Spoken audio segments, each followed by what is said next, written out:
Hello, everybody, and welcome back to another Quiet Time. Today's passage is Matthew, chapter 4, verses 1 to 11. From the New Living Translation, we read, Then Jesus was led by the Spirit into the wilderness to be tempted there by the devil.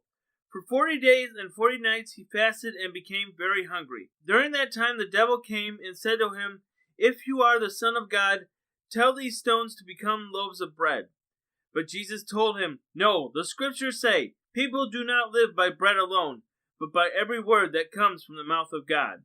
Then the devil took him to the holy city, Jerusalem, to the highest point of the temple, and said, If you are the Son of God, jump off, for the Scriptures say, He will order His angels to protect you, and they will hold you up with their hands, so that you won't even hurt your foot on a stone.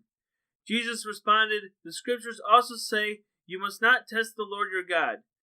Next the devil took him to the peak of the high mountain and showed him all the kingdoms of the world and their glory. I will give it all to you, he said, if you will kneel down and worship me. Get out of here, Satan, Jesus told him. For the Scriptures say, You must worship the Lord your God and serve Him only. Then the devil went away, and the angels came and took care of Jesus. And from the New King James Version we read, Then Jesus was led up by the Spirit into the wilderness to be tempted by the devil. And he had fasted 40 days and 40 nights. Afterward he was hungry. Now when the tempter came to him, he said, If you are the Son of God, command that these stones become bread. But he answered and said to him, It is written, Man shall not live by bread alone, but by every word that proceeds from the mouth of God. Then the devil took him up into the holy city, set him up on the pinnacle of the temple, and said to him, If you are the Son of God, throw yourself down, for it is written, He'll give His angels charge over you, and in their hands they shall bear you up, lest you dash your foot against a stone. Jesus said to him, It is written again, You shall not tempt the Lord your God. Again the devil took him up an exceedingly high mountain and showed him all the kingdoms of the world and their glory. All these things I will give you if you will fall down and worship me. Then Jesus said to him, Away with you, Satan! For it is written, You shall worship the Lord your God, and Him only shall you serve. Then the devil left him, and behold, angels came and ministered to him. And now, on to my thoughts. In this passage, we see Jesus going through 40 days in the wilderness, as well as his subsequent temptations by the devil. Besides just simply how to respond to the devil, I also believe this represents a very common practice among Christians, which is known as the season of Lent. Now, when you hear the word Lent, what is the first thing that probably comes to your mind? For most of us, it's probably Catholicism, because they are the ones who most commonly practice it. And for Catholics specifically, it is a time that they give up eating meat on Fridays, mainly for 40 days until Easter. However, just because this ritual was created by Catholics does not mean that it's limited to Catholics only. Anyone who believes on Christ can partake in the season of Lent, and not only can they participate in the season of Lent, but I strongly suggest that they should. Why, you may ask? Because it is a time that allows us to get rid of some of the distractions in our lives that may be interfering with our time in prayer and Bible study. And even though the Catholic side of Lent calls for the simple giving up of meat on Fridays, that does not mean that is the only kind of acceptable sacrifice that we can make. There are countless things that we can give up for Lent, such as sweets, ordinary foods besides meat, movies, TV, etc. To me personally, what you choose to sacrifice for Lent should mean something that has personal value to you. Something that, when taken away, should feel like a part of you is dying, because that is what was happening to Jesus during those 40 days. When it says he fasted, that doesn't mean he just had a little less to eat than normal. He had nothing to eat for 40 days. Now, according to medical research, the human body can only go about 12 hours without eating before it literally starts eating itself. And if that's what happens just after 12 hours, imagine what it would be like after 39 days. Jesus wasn't just a little hungry at that point, he was on the verge of death. But both spiritually and emotionally, we should feel like a part of us is dying after the 40-day period. It is also important to note that what we choose to sacrifice should be something that we can sacrifice for the entire season of Lent. I know, being a former Catholic, that there is a strong emphasis on Ash Wednesday, Fridays, and the 3 days before Easter. However, what I've come to realize is sacrificing purely in that manner doesn't have the same impact as it was when you sacrifice something for 40 whole days. It's very similar to the classic Christian syndrome of living like a saint on Sunday and living like a sinner the rest of the week. Choosing to follow the ritual of Lent isn't just a minor inconvenience for 40 days, it's a devotion to the Lord. Where you say for 40 days to the Lord that spending time with Him in prayer and increased Bible study is more important than this one earthly pleasure. And if you can't commit to giving up one thing for an entire 40-day period, then you shouldn't participate in Lent, because partial obedience is still disobedience, which in itself is a sin.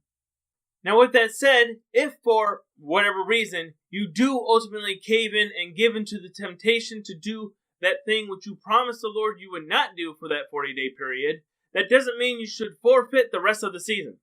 Giving up something for 40 days that has strong personal and significant value to you is very hard to do, especially if it's your first time. And honestly, if you're not prepared enough, then there is a very strong chance that you're going to end up doing what you promised the Lord that you wouldn't do during that 40-day period. Which, as you can imagine, can be very disheartening, especially if you've been successfully abstaining from it for a week, 2, or even more. However, as I said before, just because you may fail within the first 2 weeks doesn't mean you should just instantly throw in the towel. Instead, you should confess to the Lord your failure and start repenting of it by deciding to abstain from that earthly pleasure again for the rest of the 40-day period. Because there's no point in giving up on a 37 days worth of potential growth with the Lord because you decided to give in your cravings on day 3. But to be quite frank, especially if it's your first time, there may be a lot of failures. But no matter how many times you fail, the point is that you need to just keep on confessing and repenting and getting back at it until Easter. Then you take what you've learned from this Lent period and apply it to the next Lent period the following year. So you don't end up failing as often, or hopefully not at all. Okay, so now that we talk about sacrificing a certain earthly pleasure for 40 days, let's talk about what we should actually be doing during that 40-day period, which, as I previously mentioned, is growing in our relationship with the Lord. Sacrificing an earthly pleasure for the 40 days is good and all, but if we don't replace it with more time in Bible study and prayer, then we open ourselves up to a spiritual attack, as we see in Matthew 12:43-45.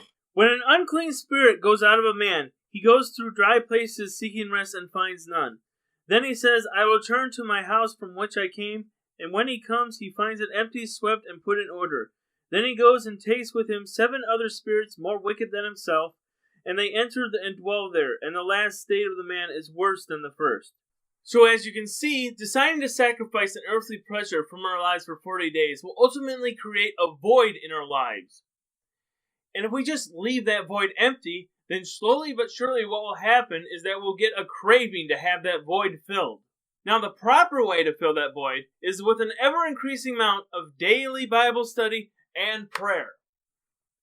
Now that's not to say you can't do other biblical things, such as going to an actual Bible study, helping out in your church, volunteering within the community, etc. But at its core, the Lent season should be a time where you grow in your relationship to the Lord through increased Bible study and prayer. And it is vital you do this, otherwise you run the risk of giving in to your temptations to do that one earthly pleasure that you decided to abstain from, instead of growing in your relationship with the Lord. Which is exactly what happened to me last year. Now, before I tell you this story, I want to let you know that this is something I am not normally going to do that often on this channel.